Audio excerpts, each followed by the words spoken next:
Which is an operational airbase. Since early this morning, Julie Bartlett's been glued to a television set, anxious to hear more news about the war that started in the Gulf.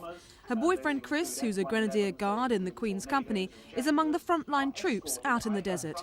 He's been out there for the last 3 months and is likely to be among the first wave of ground troops to go into battle.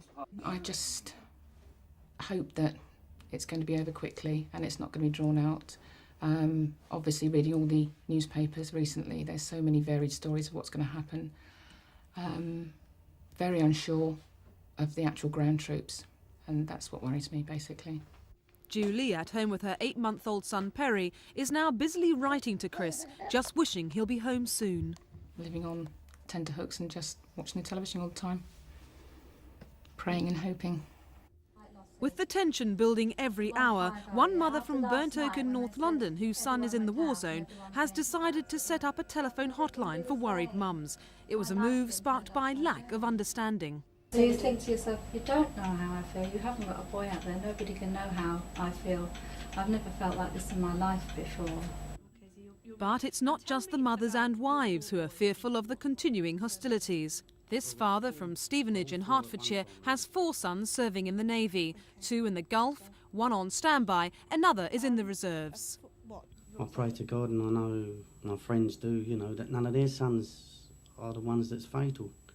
It's something I've got to accept. If I get a knock at the door and they tell me that it's one of mine, obviously it'll hurt and I'll break down like everyone else, but it's life. They're there, they've had the good times, now they've got to serve their country, now they're called for.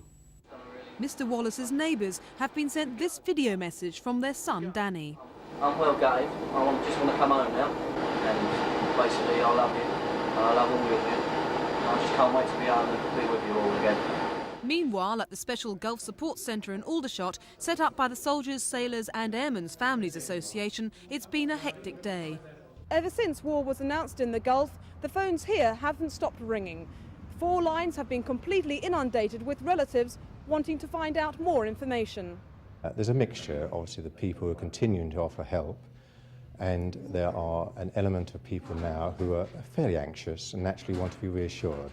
So we've had several phone calls particularly from the Army side, because it's very much an Army town, as you know, and also from the RAF families who live in the area. With everybody having to just wait for more news from the Gulf, all the families of those serving out there can do is hope and pray for peace. Give the Hutton Thames News.